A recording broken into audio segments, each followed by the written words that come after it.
बिस्मिल्लाहिर्रहमानिर्रहीम, अस्सलाम वालेकुम। लाइव डॉक्टर शाहिद मसूद के साथ मैं हूं सुमेरा सलीम। नाज़रीन, दहशतगर्दी के खिलाफ कौमी सलामती कमेटी का इजलास हुआ, जिसमें सियासी और अस्करी क़यादत शरीक हुई। अस्करी क़यादत की जानिब से मुल्क की सिक्योरिटी की सूरत हाल पर ब्रीफिंग दी गई, जबकि आर्मी चीफ ने कहा कि मुल्क की सलामती से बड़ा कोई एजेंडा नहीं, कोई तहरीक नहीं, कोई शख्सियत नहीं। पायदार इस्तेहकाम के लिए कौमी ताकत के तमाम अनासर को हम आहंगी के साथ काम करना होगा। इसके अलावा भी दीगर मौज़ूआत पर आज हम गुफ्तगू करेंगे। स्टूडियो में हमारे साथ मौजूद हैं डॉक्टर शाहिद मसूद। अस्सलाम वालेकुम डॉक्टर साहब। वालेकुम जी, आपको डॉक्टर साहब, दहशतगर्दी के खिलाफ कौमी सलामती कमेटी का आज इजलास हुआ है, जिसमें सियासी और अस्करी क़यादत शरीक हुई है। बहुत इम्पोर्टेंट इजलास था जी। और इसमें मेरा ख्याल अपना मेरी ज़ाती रहा है, कोई मेरे पास इतना नहीं, लेकिन मेरा अंदाज़ा है कि इसके बाद ये मज़ीद भी शायद मुख्तलिफ इजलास हों और वो मुख्तलिफ स्टेक होल्डर्स के साथ हों। मिसाल के तौर पर इसमें उलमा के साथ भी मुशावरत होनी चाहिए। उलमा जो हैं वो पिछले कुछ अरसे से ज़्यादा निशाने पे हैं।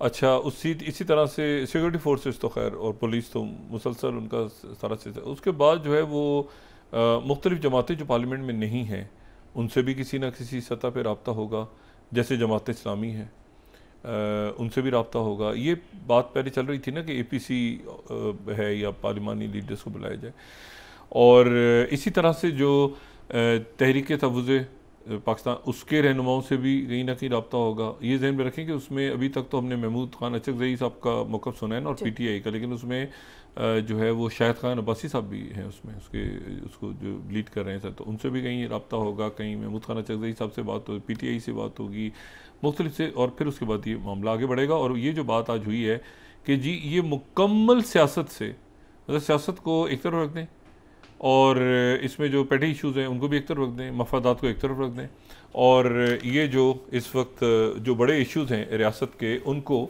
सामने रख के जो है वो बात आगे की जाए। अच्छा, इसमें जो इम्पोर्टेंट बात है वो ये है कि मैं ज़रा 2014 का नेशनल एक्शन प्लान सामने रखता हूँ। ये 2014 का, अच्छा आज अलामिया आया है, ये ज़हन में रखें, अलामिया है। उस वक्त जो नेशनल एक्शन प्लान था, अगर हम सेकंड स्लाइड सामने दिखा सकते तो 20 नुकात हैं उसके, ठीक है ना। और ये 20 नुकात क्या हैं? नंबर 1, पहला, implementation of death sentence of those convicted in case of terrorism. अब देखें इसमें कोई क्लैरिटी है, बिल्कुल क्लैरिटी है इसमें कोई। Number 2, special trial courts under the supervision of army, the duration of which court should be 2 years।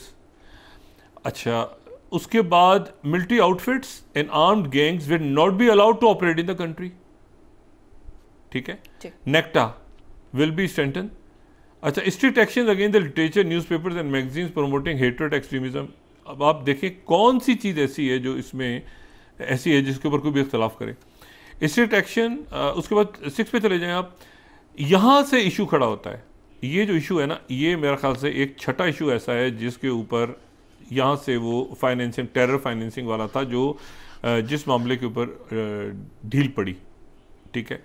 और वो ये है जहाँ से इकोनॉमिक टेररिज्म शुरू होता है कि financing terrorist and terrorist organisation, ये नहीं होता कि डायरेक्टली उनको करें, बल्कि वो इससे फ़ायदा उठाते हैं, जो आज जिक्र भी हुआ है। आज मेरे ख्याल से आर्मी चीफ की उसमें जिक्र है कि गवर्नेंस की वजह से सॉफ्ट, उन्होंने कहा कि हम सॉफ्ट स्टेट नज़र आते हैं, हार्ड स्टेट बनना होगा।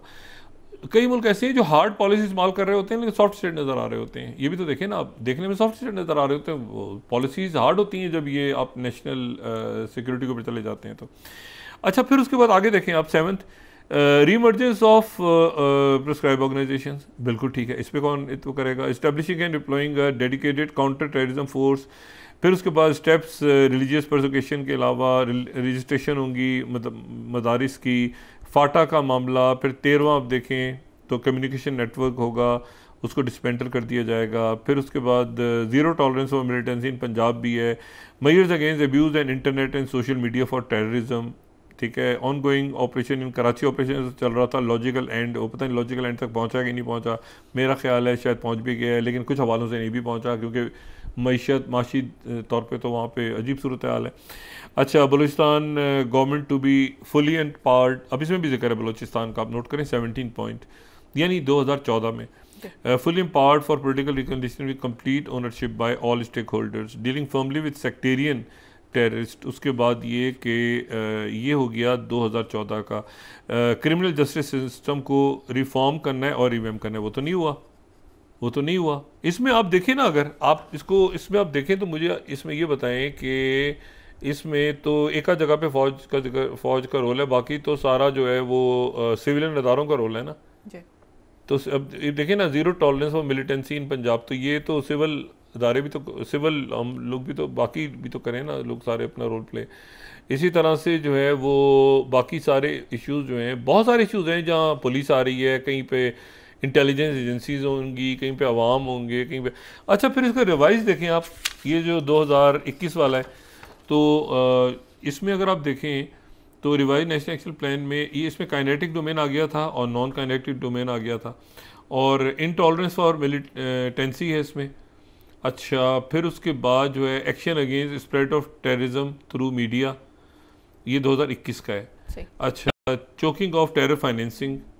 अब ये टेरर फाइनेंसिंग की चोकिंग इकोनॉमिक टेररिज्म है ना, स्मगलिंग, चोर बाजारी, ये जो बाकी सारे मामलात हैं, ठीक है ना, गवर्नेंस के इश्यूज, उसके नतीजे में तो पनपते हैं। अच्छी गवर्नेंस हो तो कहाँ पर ये दहशतगर्द ऑर्गेनाइजेशंस होंगी। अच्छा, फिर उसके बाद इलीगल स्पेक्ट्रम में ये नेक्टा, नार्को वेपन्स और ह्यूमन ट्रैफिकिंग, ये अब देखें ना, ये जो सारी बात हो रही है, तो ये अल्टीमेटली फिर नॉन काइनेटिक में आप चले जाएं तो ये इसका फॉलोअप होना है। फिर उसके बाद कैपेसिटी बिल्डिंग, CDDs की, काउंटर टेररिज्म, उसके बाद मदारिस की दोबारा से उसकी बात हो रही है, रेगुलेशन एंड रजिस्ट्रेशन। और फिर 10 देखिए, बलूचिस्तान रिकन्सिलिएशन प्रोसेस, बलूचिस्तान मुस्तकिल चल रहा है, और KP की रिफॉर्म्स, फिर उसे क्रिमिनल जस्टिस सिस्टम, ये 12वां देखें ना, क्रिमिनल जस्टिस सिस्टम को ठीक करना था। क्रिमिनल जस्टिस सिस्टम, क्या अदालतें ठीक हो गई इस मुल्क में? जो नीचे की सतह पे आम आवाम है उनके लिए तो कुछ भी नहीं हुआ ना। जुडिशल रिफॉर्म जो हुआ है तो वो तो आम लोगों के लिए उसमें क्या है। फिर उसके बाद legislative and legal oversight for espionage and subversion. फिर अफगान रेफ्यूजीज़ के हवाले से उस वक्त भी बात हो रही थी कि उनके इश्यूज़ को रिजॉल्व किया जाए उनको। तो ये दोनों को सामने रख लेना, ये दोनों ही है, यही दोनों हैं जिसके ऊपर इम्प्लीमेंट करना है। इसके अलावा कोई एक चीज़ आप इसमें ऐड नहीं कर सकते, ना इसमें से कोई चीज़ निकाल सकते हैं। ये 14 वाला उठा लें या 21 वाला उठा लें, इन दोनों को सामने रखें। चाहे तो अब मुझे बताएं कि अगर वो नेशनल एक्शन प्लान 2 बनता है तो उसमें कौन सी चीज़ होगी जो इसके अलावा होगी? सारा तो इसमें है। असल बात यह है कि विल है, विल होनी चाहिए। विल आप किसी भी नुक्ते से उठा के शुरू कर दें, 1 2 3 4 5, और ये इसको अलग अलग ना करें, एक साथ करेंगे तो सारा काम होगा ना। एक साथ आप करके और सारे उस पर अमल दरामद कर दें तो इंशाल्लाह निकल जाएंगे आगे से। तो मेरा ख्याल है कि उम्मीद करता हूँ कि ये सारे स्टेक होल्डर्स, कुछ आज नहीं गए, कुछ थे, कुछ पार्लियामेंट से बाहर हैं, वो सारे करके बहैसियत कौम सारे पेटी इशूज़ को साइड पर रख के जो आज बात भी हुई है, और इसको इसमें से आगे निकलेंगे, क्योंकि इनफ इज़ इनफ वाली बात हो गई है पहले ही, और लोग अब बेजार भी हो गए, ना सिर्फ पाकिस्तान में रहने वाले लोग, बाहर भी दुनिया बेजार हो गई है कि क्या हो रहा है पाकिस्तान में। तो इससे जल्द निकलें जितनी जल्दी इस और इसको पोलिटिसाइज करना और एक दूसरे को कहना, ये बातें आज पार्लियामेंट में भी हुई हैं, इससे निकल के आगे निकलें। और मेरा ख्याल है सारे लोगों को मैक्सिमम अंदर होना इसमें जाना चाहिए था, अपना इनपुट देना चाहिए था। इख्तलाफी नोट हैं वो भी देने चाहिए थे, इत्तेफाक इस पर इख्तलाफी नोट तो बनते ही नहीं ना। हाँ, इस पर इख्तलाफी नोट मेरा भी बनता है कि इस पर इम्प्लीमेंटेशन क्यों नहीं हुई भाई। मैं अगर फ़र्ज़ करें मैं किसी ऐसी जगह मौजूद होता तो मैं कहता कि जी ये तो सारी मौजूद है ना चीज़ें, तो इनके ऊपर इम्प्लीमेंटेशन में रुकावट किया है। मतलब ये प्रायोरिटी बेसिस पर हम रख लें, 21 का रख लें या हम रख लें 14 का, या नया बना लें और उस पर इम्प्लीमेंट करें, बस मतलब करें बस। मतलब इस पर कोई डिस्कशन, इस पर क्या डिबेट होगी? ये कोई डिबेटेबल चीज़ें ही नहीं है कि भाई मुल्क की सिक्योरिटी का इशू है, तो इस पर क्या, इस पर तो डिबेट क्या, हाँ वजूहात तलाश करें क्यों हो रही है, उस पर बहस करें ना, क्यों पनप रही है वजूहात, कहीं पर फंड्स खाए जा रहे हैं, कहीं पर अल्टीमेटली चीज़ सारी जो है वो पैसे की निकलेगी। आप गवर्नेंस अच्छी दें और आप ये जो वहाँ पे चोरी चकारी स्मगलिंग ये जो सारा उसके ऊपर हाथ डालें, आप देखें गवर्नेंस अपनी ठीक होनी शुरू हो जाएगी। यूनिवर्सिटीज़ बनाएं, बच्चों को इन्वॉल्व करें, पॉलिटिकल एक्टिविटीज़ बढ़ाएं, जिनका जो हक है वो दें उधर, मतलब गवर्नेंस ठीक करें आप सारी, उसके बाद सारे मामला ठीक होने शुरू हो जाएंगे। तो मैं उम्मीद करता हूँ कि ये 14 वाला 21 वाला इसको मिला लें, इसको मिला के कोई तीसरी चीज़ बना लें, मगर जो करना है बस कर दें, मतलब ज़्यादा सोचें नहीं, करें, ठीक है। उससे भी हम लेट हो गए हैं काफ़ी ज़्यादा, लेकिन ये कि कहते हैं इट्स नेवर टू लेट। आप इसको शुरू करें जल्दी और अल्लाह का नाम लेके, और मुल्क को इस पूरे जिस हम फंस गए मकड़ी के जाले में से निकाला जाए। दूसरी जो बात है वो ये है कि चंद मिनटों के बाद भी हो सकता है इस गुफ्तगू के दौरान भी, और हो सकता है इस गुफ्तगू के बाद भी, लेकिन बहरहाल अगले चंद अभी इसी वक्त अमेरिका में दिन हो रहा है ज़ाहिर है, तो वहाँ पे अभी किसी भी वक्त जो है प्रेसिडेंट ट्रंप की टेलीफोन पे बात होने वाली है प्रेसिडेंट पुतिन से, और काफ़ी तवील गुफ्तगू होगी। तवील गुफ्तगू होगी यानी उसका कोई यानी वो 5 मिनट 10 मिनट आधा घंटा 1.5 घंटा मतलब है कि ओपन होगी, गालिबन मेरे ख्याल से वीडियो पे होगी शायद, ये जो भी उसका होगा तरीका तो वो होने वाली है। और उसमें 4-5 बातें ऐसी हैं जो पहले ही जो है वो प्रेसिडेंट पुतिन मनवा चुके हैं अपनी, यानी उसमें से एक बात तो ये है कि 2014 का जो बॉर्डर है उस पर वापस नहीं जाएंगे। आज वो शायद ये भी बात करें कि रिकग्नाइज कर दिया जाए, बाकी इलाकों की रिकग्निशन कर ली जाए, और उन रिकग्निशन में जो दोनसाक का इलाका है या जो ज़ोपरोजिया का इलाका है या लुनसैक के इलाके हैं, इन सारे इलाकों को और क्रीमिया को इनको रिकग्नाइज कर लिया जाए। हो सकता है अमेरिका करे, हो सकता है ना करे, लेकिन एड कम कर दी जाए, बंद कर दी जाए या न्यूट्रलाइज कर दिया जाए यूक्रेन को, ये भी बात होगी। और उसके बाद हो सकता है कि एक दूसरे को आने की दावत दी जाए, लेकिन काफ़ी हद तक। और इसके ऊपर अब जाहिर है कि यूरोप भी परेशान है और बाकी दुनिया भी परेशान है कि डायरेक्ट पुतिन और ट्रंप की आज टेलीफोन पे बात होने जा रही है। मैंने आपसे कहा कि इसका कोई इसका दौरानिया तय नहीं हुआ। मॉस्को से भी ये इतलात आ रही हैं कि होता है ना 10 मिनट में लंबी बात भी चल सकती है, और बहुत सारे मौज़ूआत इसमें ज़ेर बहस आ सकते हैं। इसका कोई ऐसा एजेंडा भी नहीं है कि भाई इसी पे बात करनी है उसी पे बात नहीं है। आपको पता है जरा ट्रंप बात करते हैं, पुतिन वो बात से बात निकलती आगे।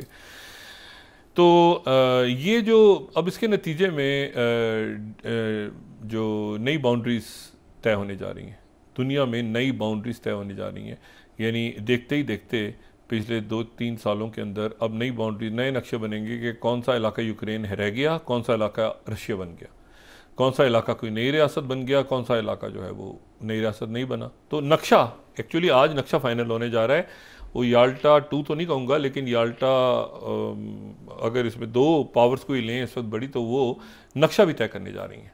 ये नक्शा भी तय होगा कि कहाँ तक यूरोप है, कहाँ तक नहीं है। नेटो में तो नहीं है यूक्रेन, तो यूक्रेन की फिर सिक्योरिटी कैसे होगी। तो वो इसमें ज़ाहिर है प्रेसिडेंट पुतिन पे कहेंगे सीज़ फायर करें, तो एग्रीमेंट करें सारा, तो हम तो नहीं अटैक करेंगे, उनको न्यूट्रलाइज़ करें। इनकी फ़ौज भी लिमिटेड शायद वो कर दें, जैसे जापान के बाद सेकेंड वर्ल्ड वॉर के बाद जापान की थी कि इनकी फ़ौज भी लिमिटेड कर दी जाए, इनको वेपन्स कोई मुल्क नहीं देगा यहाँ पे, और वो सारी बातें वो मनवाएंगे प्रेसिडेंट पुतिन।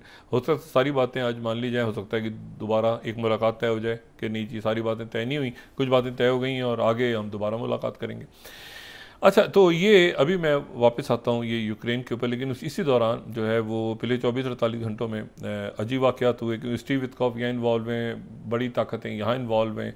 तो लेकिन इस दौरान जो है 2 वाक़यात हुए। एक तो ये कि जो हुतीज़ ने पहले कहा हुआ था, हुतीज़ की तरफ से कहा गया था, अच्छा हुती वैसे इस लफ्ज़ को पसंद नहीं करते, लेकिन ज़ाहिर है कि वो अंसारुल्लाह वो कहते हैं कि मैं कहा जाए, लेकिन हुतीज़ ही सब कहते हैं तो इसलिए भी उसको हुतीज़ कहते हैं। लेकिन ये कि वो हुती की तरफ से वो 4 दिन का था कि जी ये शुरू कर दिया जाए इसको इसराइल जो है वो सीज़ फायर माहदे पे अमल करे, दूसरे फेज़ में जाए, दूसरे फेज़।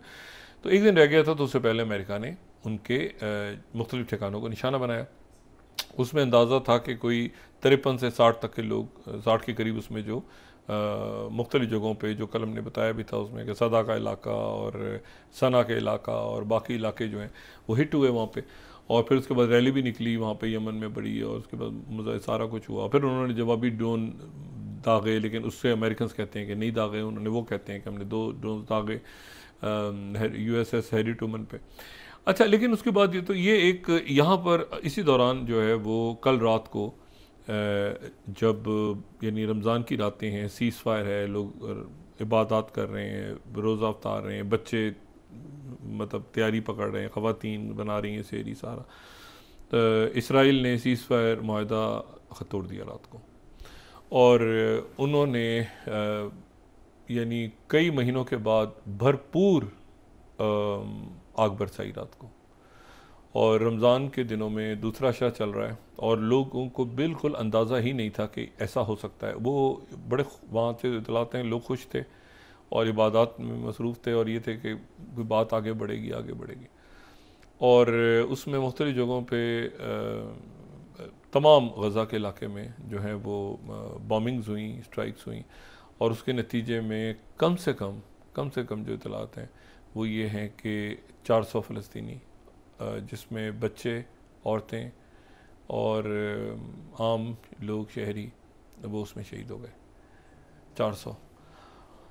और ये 1 घंटे के दौरान ये स्ट्राइक्स हुई और रात को हुई। अच्छा, इसमें हमास का कहना ये है कि उनके 4 लीडर्स, उसमें हमास के जो हैं 4 लीडर्स उसमें वो भी जहाँ तक हुआ है, उसमें एक जो उनके जो मास्क लगा के जो उनके स्पोक्स पर्सन थे जो बात करते थे आके जी। वो भी, और बाकी लोग भी हमास के 4 वो हुए, और 4, लेकिन बाकी जो 396 हैं वो जो है वो हमास के साथ कोई ताल्लुक़ नहीं था उनका, वो भी शहीद हो गए उसमें। अच्छा, और उसमें जो साथ दूसरी बात आई है वो ये है कि जो उनकी तरफ से ये कहा गया है कि इसकी परमिशन जो है वो मैं रॉयटर्स को कोट कर रहा हूँ, second, Israel consulted US on the strikes in Gaza. ये वाइट हाउस की जो स्पोक्स पर्सन है उन्होंने फॉक्स न्यूज़ को बताया कि इस हमले से पहले जो है वो हमसे कंसल्टेशन की थी इसराइल ने, और उसके बाद ये अटैक हुआ। अच्छा, अब ये है कि अब ये सूरत बनी कि ये अब क्या होगा, व्हाट नेक्स्ट, क्योंकि आखिरी मामला तो ये था कि यानी 2 पैरेलल हैं आगे पीछे, हुतीज़ के पे अटैक और इसको गज़ा के अटैक को आप मिला के पढ़ें ना, कि उधर पहले हुतीज़ पे हुआ फिर इधर हुआ। अब इसमें 2 चीज़ें हैं। पहली बात तो ये है कि स्टीव विटकॉफ जो है उनका प्लान, और जो अब्राहम जो दरमियान में आए थे उनके बॉयलर, तो उनकी जो बात हुई थी हमास से, वो अलग हो रही थी बात, और इसी विटकॉफ की बात भी अलग हो रही थी। और वो बात ये हो रही थी कि आप पास ओवर और रमज़ान और पास ओवर तक इसको सीज़ फायर को खींचें। इसके ऊपर हमास भी एग्री कर गई थी। ये इसराइल की रिक्वेस्ट थी कि आप इसको पहले फेज़ को एक्सटेंड कर दें, यानी आप इसको पास ओवर तक और रमज़ान के बाद फिर हम इस पर, तो इसके ऊपर हमास एग्री कर गई थी। इस दौरान बस ये था कि कौन से कैदी या रमाली रिहा होंगे और कौन से नहीं होंगे। तो इसमें वो एडन अलेक्जेंडर की बात चल रही थी, अमेरिकन जो नेशनल हैं, और बाकी लोगों की कितने लोग होंगे, कितने नई लोग होंगे, कितने मराहिल में वो तय होगा, कैदियों के नाम क्या होंगे, क्या होगा। लेकिन यह है कि वो जो है वो ये कोई बहुत अहम बात नहीं थी, बस ये हुआ कि वो अटैक हुआ और ये सीज़ फायर एग्रीमेंट की तहलील हो गया। वो मतलब बात चल रही थी ना दरमियान में कि सीवत को वो दोहा पहुंची हुई है टीम, वो कतर पहुंची हुई है टीम, कतर से वो इजिप्ट जाएगी, इजिप्ट ये होगा, ऐसे होगा, पैरेलल प्लान पेश हो गया। इससे पहले जो है वो बात हुई थी, जो प्रेसिडेंट ट्रंप की तरफ से बात हुई थी, तो जवाब ये दिया गया था कि पैरेलल प्लान एक पेश करें। तो पैरेलल प्लान तो अरब ममालिक आ गया था। ये पैरेलल प्लान जो आया था सामने, ये ध्यान में रखें कि पैरेलल प्लान जो है ये इजिप्ट की तरफ से पेश हुआ था। उन्होंने कहा था, किंग अब्दुल्ला ऑफ जॉर्डन जब गए थे तो उनके साथ उन्होंने कहा था कि पैरेलल प्लान पेश करें इजिप्ट का, तो उन्होंने कहा पेश करें। तो इजिप्ट ने पेश किया था वापस आके, और फिर इस दौरान जंगबंदी रही थी। उन्होंने, क्योंकि 42 दिन का था ना पहला जो फेज़ था, तो उन्होंने पेश किया। फिर वो सऊदी अरेबिया में मीटिंग हुई, फिर सऊदी अरेबिया के बाद उस मीटिंग को कायरो में इंडोर्स कर दिया गया। फिर वो अरब से निकल के OIC ने उसको इंडोर्स कर दिया। फिर उसको फ्रांस ने, जर्मनी ने, रशिया ने,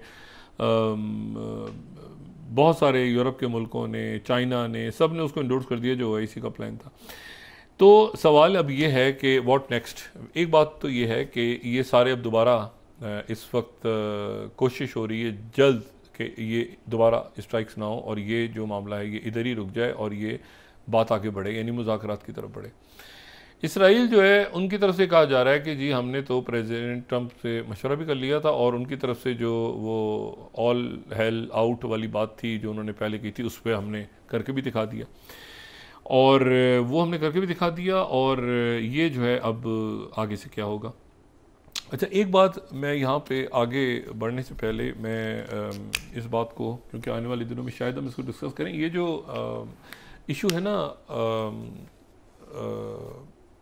अरब ममालिक का, और उसमें आप अरब ममालिक का और गज़ा का और सारा जो भी, मैं जॉर्डन के अपने, ज़ाहिर है कि अपनी उनकी पॉलिसी है, इजिप्ट की अपनी पॉलिसी, हर मुल्क की एक अपनी पॉलिसी भी है। कुछ जगहों पे वो सारी, पाकिस्तान भी कई जगहों पे इकट्ठा होता है ऐसी के, कई जगहों पर अपनी पॉलिसियाँ बनाता है, हर मुल्क है, तुर्की है उसकी कई अपनी।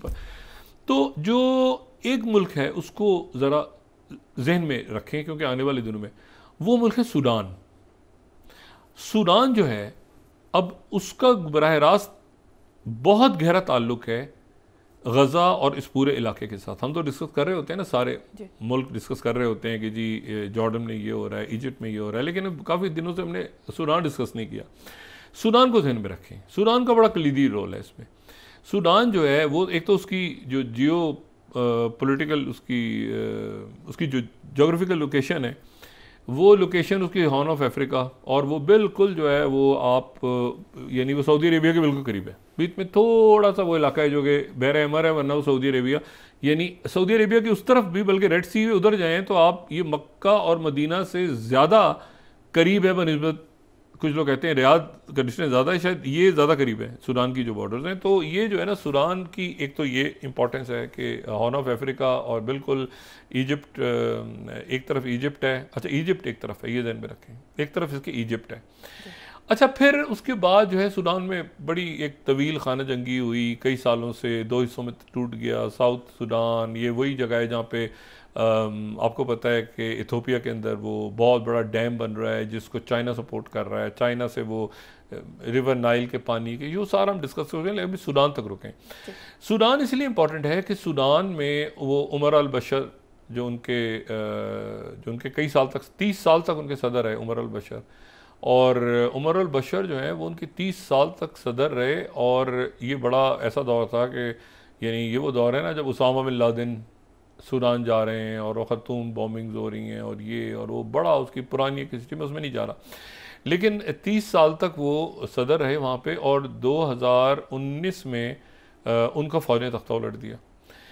वो करीब थे जब उनका तख्ता उल्टा गया, तो उससे पहले 2009 में उनके वारंट्स निकल आए थे, उनके वारंट्स निकल आए थे। सूडान जो है वो टेरर लिस्टों में मुख्तलिफ इन जगहों पे काफ़ी सालों से ये उसामा बिन लादेन और इसकी वजह से, लेकिन वो हर जगह मूव करते थे।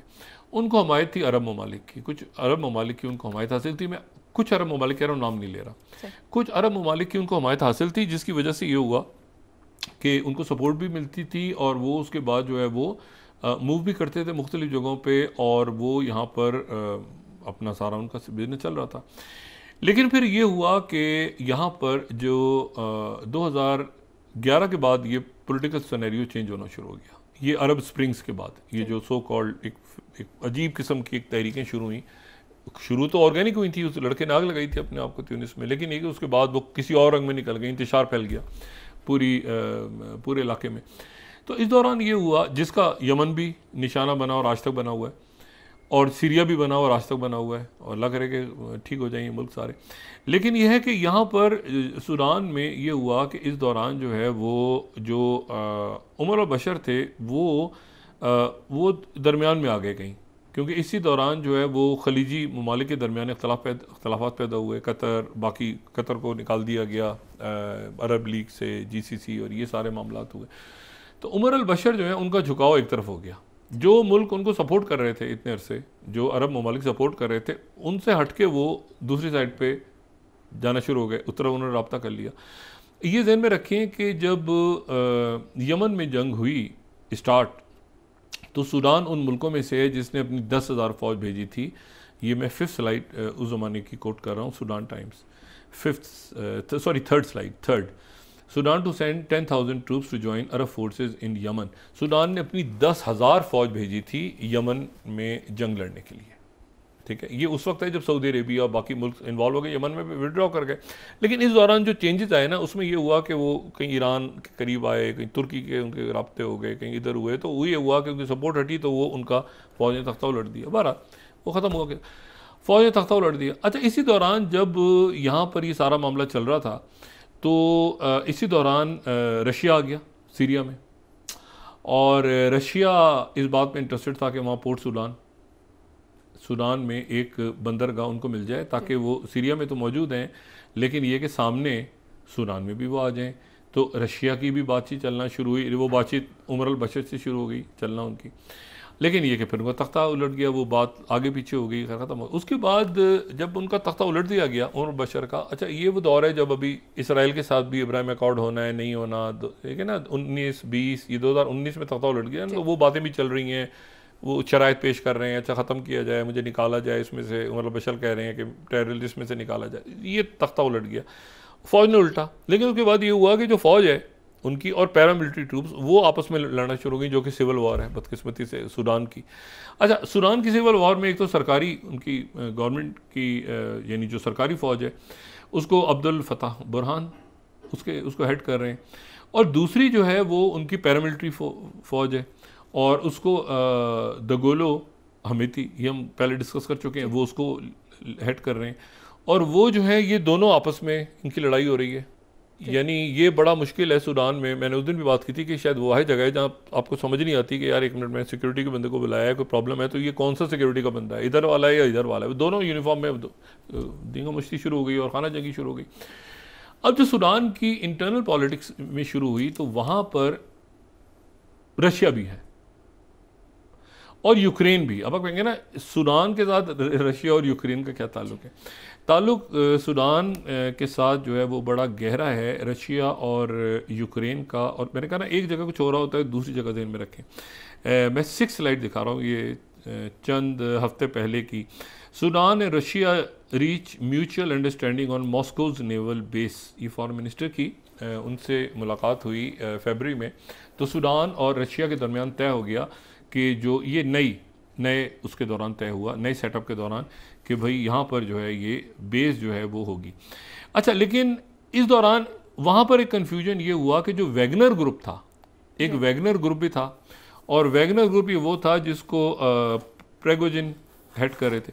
वो प्रेगोजिन का जो वैगनर ग्रुप था वो हेमेती को सपोर्ट कर रहा था, और जो क्रेमलिन है वो सपोर्ट कर रहा था उनकी अब्दुल फताह बुरहान को।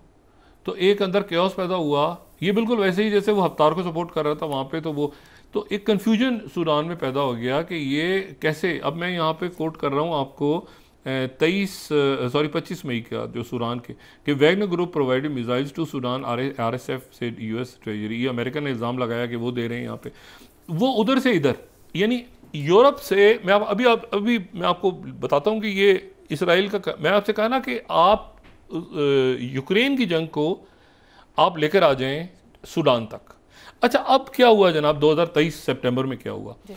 10 स्लाइड। ज़ेलेंस्की की मुलाकात होती है सूडान के लीडर्स के साथ, ठीक है ना, और वो सूडान के लीडर्स के साथ डिस्कस करते हैं रशियन पैरामिलिट्रीज को। यानी रशिया उधर लड़ाई हो रही है, वो यूरोप के पिछवाड़े में कई लड़ाई हो रही है यूक्रेन और रशिया की, और उसके नतीजे में जनाब सूडान में वो सूडान से रशिया भी रब्ता कर रहा है और ज़ेलेंस्की भी रब्ता कर रहे हैं कि यहाँ पे कौन सा ग्रुप रशिया का किधर है क्या। अच्छा, ये तो कहानी एक हो गई ना। अच्छा, वक्फे के बाद मैं बातें करूँगा कि जब ये अरब ममालिक है ना सारे, तो अरब ममालिक में भी गज़ा के ऊपर के पोस्ट वॉर गज़ा और सूडान में भी कुछ मुल्क ऐसे हैं जो अब्दुल फताह बुरहान के साथ हैं, लेकिन जो यानी वो गज़ा के ऊपर गज़ा की पॉलिसी पे एक है, लेकिन जो अब्दुल फताह बुरहान और ये हमेती के ऊपर, क्योंकि एकदम तेज़ा हो गई ये जंग सूडान की, उसमें वो अलग है। और इजिप्ट जो है वो अब्दुल फताह बुरहान की तरफ, तो कुछ मुल्क ये उसकी वजह से भी ये मामला जो है एक, क्योंकि पिछले दिनों में अचानक तेज़ी आ गई है। अच्छा, अब ये होगा कि अब इसकी पहली कैजुअल्टी या तो ये जंग रुकेगी या ये है कि ये जंग फैलेगी और इसकी कैजुअल्टीज़ जो हैं वो बनेंगी आसपास के, क्योंकि मुल्क भी तो देख रहे हैं ना। वो तो बिट्रेयल का फैक्टर बड़ा इंपॉर्टेंट है कि हमें धोखा तो नहीं दिया ये फ़लस्तीनियों के, जी, कि हमें धोखा तो नहीं दिया, कहीं हमारे साथ हमें चीट तो नहीं कर दिया कि हमें कहा गया था कि सीज़ फायर हो जाए और ये बाद में पता चला कि हमारे ऊपर 400 लोग हमारे शहीद हो गए। तो आप वक्फा लें, फिर उसके बाद बात करते हैं। नाज़रीन वापस आते हैं छोटे से ब्रेक के बाद।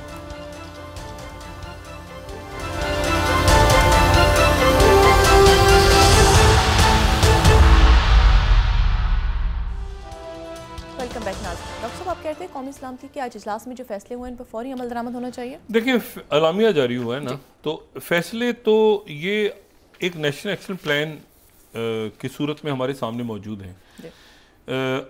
इनमें से इन दोनों का जिक्र जो है वो DG/ISPR जो हैं उन्होंने चंद रोज़ पहले नेशनल एक्शन प्लान के हवाले से किया, जो 2014 वाला है, 2021 वाला है। ये तो प्लान है।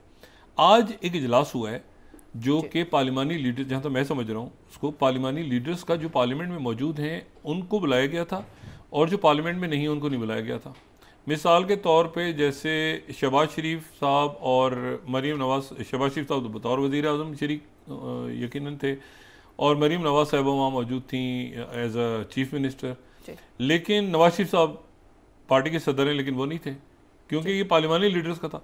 इसी तरह जो तहरीक इंसाफ का कहना ये था कि हम उनसे, लेकिन ज़ाहिर है मरीम साहिबा और शहबाज शरीफ साहब ने पूछा ही होगा नवाज शरीफ साहब से, और उनसे तो हट के कोई बात नहीं की। इसी तरह से इन्होंने कहा था कि हमें आप खान साहब से बात करने दें, तो अगर खान साहब से बात ही कर लेते तो उसमें क्या मज़ायका था। बल्कि यहाँ तक बात चल रही थी कि, तो मैंने कहा ना इसके बाद जो है इसमें ये प्लान तो ऑलरेडी यही, इससे हट के कोई प्लान हो ही नहीं सकते, सारा कुछ इसमें है। इसमें आप अगर तीसरा भी प्लान बनाएंगे ना तो यही निकलेगा उसमें से। इसमें हर चीज़ है, इसमें टेरर फाइनेंसिंग से लेके, मिलिटेंसी से लेके, और ये टेररिस्ट ऑर्गेनाइजेशन से लेके, और ये फॉलो अप कैसे करना है काउंटर टेररिज्म का, बलूचिस्तान के इश्यूज़ को कैसे एड्रेस करना है आपने, नेक्टा को कैसे स्ट्रेंथन करना है आपने, और बैन और glorification of terrorist and terrorist organisation through electronic and print media, इसमें हर चीज़ है। ये 2014 वाले में भी और 2021 वाले में भी ये प्लान्स हैं। आज हमारे सामने अलामिया आया है कि आज के इजलास में, इसलिए मैं कह रहा हूँ कि ये इस पे आप मुल्क की तमाम सियासी और मजहबी जमातों को छोड़ें, आप आवाम से पब्लिक में जाके कहेंगे, वो भी कहेंगे ये करो भाई, इसमें इम्प्लीमेंट करो। तो मेरा ख्याल ये है, जहाँ तक मैं समझ रहा हूँ, कि पार्लियामेंट के अंदर वो बात हुई है कि इसके ऊपर अब हमें तेज़ी से अमल दरामद करना ज़रूरी है। आप किसी भी कुछ भी करेंगे ना, वो इसी के ज़ुमरे में आएंगी चीज़ें कि आपने भाई मुल्क को दहशत गर्दी से पाक करना है, और आपने गवर्नेंस को ठीक करना है, नेक्टा ये अदारों को ठीक करना है, फोर्सेस, लॉ इन्फोर्समेंट एजेंसीज, अवाम के अंदर क्या, ये सारा का सारा इसी में है। टेरर फाइनेंसिंग कैसे, सब इसमें है। इसमें अगर कुछ एक दो नुक्ते रह गए हों, इसमें जो 2021 वाला है तो काइनेटिक और नॉन काइनेटिक डोमेन्स भी हैं इसमें, तो वो सारा का सारा इसमें है। बस करें, शुरू करें अल्लाह का नाम लेके। जो स्टेक होल्डर्स नहीं थे आज मौजूद, मैंने कहा ना, कई जैसे जमात इस्लामी तो पार्लियामेंट में नहीं है, उनके रहनुमा पार्लिमानी लीडर्स या और बहुत सारी जो नहीं है, उनसे रब्ता होगा। वो इसको डिसएग्री तो कोई भी नहीं करेगा कि भाई बलूचिस्तान के अंदर उनके मसाइल को देखा जाए, उनके इशूज़ को देखा जाए, और उसके बाद जो जहाँ पर दहशत गर्दी है उसको ख़त्म किया जाए। तो मेरा ख्याल है किसी को भी कोई इतराज़ नहीं होगा। लेकिन यह है कि बस इसके ऊपर इसको बढ़ें आगे, जो पॉलिटिक्स है वो साइड पर रख के इसको आगे बढ़ें तेज़ी के साथ। और बस अमल हो भी रहा है, वैसे इस पर सारा अमल तो हो ही रहा है, तभी तो मुल्क जो है वो किसी तरह से दहशत गर्दी से लड़ रहा है। लेकिन हतमी तौर पे इसमें जो है वो टेरर फाइनेंसिंग और गवर्नेंस के इश्यूज़, और ये है कि ये जो फॉग ऑफ वॉर है ना, जो ब्लर हो जाती हैं चीज़ें कि जिसमें क्या ठीक है क्या गलत है, इंफॉर्मेशन, डिसइंफॉर्मेशन, प्रोपेगेंडा, ये जंग का हिस्सा है। ये प्रोपेगेंडे से परेशान नहीं होना चाहिए, ये जंग का हिस्सा है। प्रोपेगेंडा तो जंग का हिस्सा है। दूसरी जंग अज़ीम में स्टार्ट हुआ था ना, बंद हो रहा है वॉइस ऑफ अमेरिका। प्रोपेगेंडा तो जंग का हिस्सा होता है, वो सामने आपके हमेशा उसका काम ये होता है कि वो प्रोपेगेंडा करे, आपके उस प्रोपेगेंडा को रोक पाते हैं। अगर वो प्रोपेगेंडा आपके ऊपर हावी आ जाता है तो इसका मतलब है कि वो प्रोपेगेंडा हावी है। वॉरफेयर है, ये आप समझ लें कि दो टैंक्स हैं या दो जो है ना फाइटर्स हैं, जेट फाइटर्स हैं, तो उनकी लड़ाई हो रही है, ये उसका हिस्सा है। प्रोपेगेंडा जो है ना, ये तो पार्ट है उसका जंगों का। उधर से वो नाजीज का प्रोपेगेंडा चल रहा होता है, इन्होंने कहा वॉइस ऑफ अमेरिका छोड़ो, ये तो एनीवे। तो अब ये है कि वो जो अच्छा, अब इसमें मैं आपसे बात ही सिर्फ कर रहा था कि ये अब गज़ा का मामला ये अचानक दरमियान में चल गया। थोड़ी देर के बाद बात होने वाली है, या हो रही होगी इस वक्त, ऐलान बाद में होगा, लेकिन बस अभी जब ये प्रोग्राम हो रहा है लाइव तो प्रेसिडेंट ट्रंप और प्रेसिडेंट पुतिन की बात होने वाली है। ये ज़हन में रखें कि गज़ा का मामला अगर ये सीज़फायर, एक तो बिट्रेयल का बहुत तवील तारीख़ है इस पूरे रीजन की कि जहाँ लोगों ने एक दूसरे को बिट्रे किया है। ये रियासतें जब बनी हैं तो एक बिट्रेयल पे बनी है, बहुत सी रियासतें बिट्रेयल पे बनी हैं। लेकिन सूडान में खाना जंगी हो रही है, तो सोच भी नहीं सकता था कि उमरुल बशर को अच्छा वो जेल में बैठे हैं और बाहर वो जिन्होंने उनको हटाया था वो आपस में लड़ रहे हैं, और उनकी जो सपोर्ट में कुव्वतें हैं वो अब दो अलग अलग जगहों पे हैं, ठीक है ना। यानी एक कोई हमीती को सपोर्ट कर रहा है और एक जो है वो अब्दुल फतह बुरहान को सपोर्ट कर रहा है। और वो कहीं वो इस तरह से मर्जर है कि वो आप कहेंगे ये दो मुल्क इकट्ठे कैसे हो सकते हैं, ये दो मुल्क इकट्ठे कैसे हो सकते हैं। मिसाल के तौर पे एक जगह ऐसे आ गई थी कि सूडान के मामले पे यूक्रेन और रशिया एक पेज पे आ गए थे। सूडान में अलग अलग फोर्सेस को नहीं सपोर्ट कर रहे थे, ज़ेलेंस्की और क्रेमलिन एक पेज पे आ गए थे दोनों। एनीवे, तो मैं अब इसमें, और जो वैगनर ग्रुप है उनके, आपको याद है ना वो जो वैगनर ग्रुप के सरबराह जिनको बगावत कर गए थे और फिर प्लेन क्रैश हो गया था और डेथ हो गई थी प्रिगोजिन, तो वो जो है वो उनका बड़ा रोल था अफ्रीका में। तो वो हफ्तार को सपोर्ट कर रहे थे, लिबिया में यहाँ सपोर्ट कर रहे थे आरएसएफ को। तो आरएसएफ जो सपोर्ट कर रहे थे उसके नतीजे अब्दुल फतह बरान सोच रहे थे कि आरएसएफ को पैरामिलिट्री को सपोर्ट हो रही है, क्रेमलिन तो मुझसे बात कर रहा है। एनीवे, तो ये इंपॉर्टेंट इसलिए है कि ये पोर्ट के ऊपर जो है वो हॉर्न ऑफ अफ्रीका में रशिया आ रहा है। रशिया पैरेलल जो सिनेरियो डेवलप हो रहा है सामने से मुराद ये है सीरिया। सीरिया के अंदर जो सिचुएशन पोस्ट बशारुल असद सिनेरियो है उसमें ये सूडान इंपॉर्टेंस अख्तियार कर गया सबके लिए। और फिर इसकी जियो पोलिटिकल लोकेशन ऐसी है, सूडान की हॉर्न ऑफ अफ्रीका बेसिस बन रही है, सारा आगे बड़ी इसकी इंपॉर्टेंट है। तो सूडान को भी ध्यान में रखें। सूडान देखें ना, यूक्रेन और रशिया अगर यहाँ आए तो फिर ये अरब ममालिक का तो बहुत हिस्सा है। और सूडान एग्री करने जा रहा था उस डील के साथ आखिरी दिनों में, फिर वो डील का क्या बना वो ऊपर नीचे प्लस माइनस है जो इसराइल के साथ अब्राहम अकॉर्ड्स में हुई थी। अच्छा, इसके अब अगर ये जंग बढ़ जाती है आगे, अगर ये जाहिरियत बढ़ती है तो ये रीजनल वॉर की तरफ चला जाएगा मामला। ये जंग फैल जाएगी, ये जंग महदूद नहीं रहेगी गज़ा तक, बल्कि ये जंग फैलेगी और सबसे पहले तो पड़ोसियों तक फैलेगी। ये पहले एक मुल्क तो इसमें, बल्कि 2 मुल्क तो इसमें ऑलरेडी आ चुके हैं, बल्कि 3 मुल्क या शायद 4 मुल्क तो ऑलरेडी इन्वॉल्व हो चुके हैं ना गज़ा में। एक तो लेबनान इन्वॉल्व हो चुका है बहुत पहले से, जहाँ पे अभी सीज़ फायर है, लेकिन वो सीज़ फायर किसी भी वक्त टूट सकता है। दूसरा सीरिया इन्वॉल्व हो चुका है, ठीक है ना, सीरिया इन्वॉल्व हो चुका है। दरमियान में इसराइल की फ़ौज जो है वो सीरिया में मुख्तलिफ जगहों पे अटैक्स कर रही थी, उधर से जो है अटैक्स हो रहे थे, सीरिया इन्वॉल्व है। अब सीरिया के ऊपर मस्जिद के अहमद शरा से सवाल होगा कि भाई आप क्या कर रहे हैं इस वक्त। अहमद शरा प्रेशर आएगा सीरिया और लेबनान का, वो मैंने हिस्ट्री कल हर एक को पता है कि सीरिया और लेबनान की हिस्ट्री। जॉर्डन के ऊपर बहुत बड़े ज़्यादा फ़लस्तीनी है। जॉर्डन कई दफ़ा कह चुका है कि ये प्लान अगर हुआ तो हम वो तोड़ देंगे जो मुआहदा हमारा हुआ था इसराइल के साथ। इजिप्ट ओपनली कह चुका है कि फिलाडेल्फी जो हम हमास की तरफ से बात हुई थी, कई तो हमास ने थी, लेकिन ये असल में इजिप्ट का था कि फिलाडेल्फी कॉरिडोर से इसराइली फ़ौज हटे। मुतालबा हमास ने सामने रखा था। अब यह है कि ये फैलेगा मामला, और फैलेगा मामला और उसको कंटेन करना है सारे अरब ममालिक ने और रीजन ने। अच्छा, इसी तरह से तुर्की जो है वो सपोर्ट कर रहा है अहमद शरा को, बाकी ममालिक भी हैं। तुर्की जो है वो बड़ा ज़बरदस्त फ़लस्तीनियों के साथ है, लेकिन ये कि प्रेशर आएगा कि आप मतलब हर जगह पर अगर ये जंग बनती, क्योंकि बिट्रेयल का फैक्टर है कि हमें धोखा दिया गया है। माजी में भी बिट्रेयल का फैक्टर बहुत रहा है इस सारी रियासतों में, एक दूसरे के ख़िलाफ़ भी, कबाइल में भी एक दूसरे के ख़िलाफ़ भी, और ये फ़लस्तीन में ख़ास तौर पर। तो कहीं हमें हमारे साथ बिट्रेयल तो नहीं हुआ, बिट्रेयल। और ये दोबारा इसको इसीलिए फौरी तौर पे अब देखें ना, शिन बित के साथ वो कतर गेट आया, शिन बित को हटाना है, वो चला फटाफटा चला, उधर उसने बात की, मैंने बम टपका दिए, वो डाइवर्ट कर दिया पूरा सिनेरियो। तो अच्छा, साथ ही वो इससे पहले हुतीज़ का वो तो लिंक्ड है। अब इसमें स्टीव विटकॉफ का रोल दोबारा इंपॉर्टेंट हो गया, क्योंकि इस पूरे रीजन में अमेरिका सकिन हो जाएगा, सारी दुनिया सकिन हो जाएगी। जैसे यूक्रेन को आसान ना लें कि यूक्रेन में हो गया कि जी एकदम से कल से जंग बंद है तो कल से जंग बंदी हो जाएगी। वहाँ पे स्विट्ज़रलैंड है, पोलैंड है, बेल्टिक स्टेट्स हैं, बैल्कन स्टेट्स हैं, ईस्टर्न यूरोप है, आगे कैसे नेटो का फ्यूचर, बरतानिया, फ्रांस, जर्मनी, रिसेशन आए हुए। और मैं सिर्फ टाइम ख़त्म हो रहा है इस प्रोग्राम का, लेकिन ग्लोबल टाइम्स की इस खबर के साथ मैं प्रोग्राम को क्लोज कर रहा हूँ।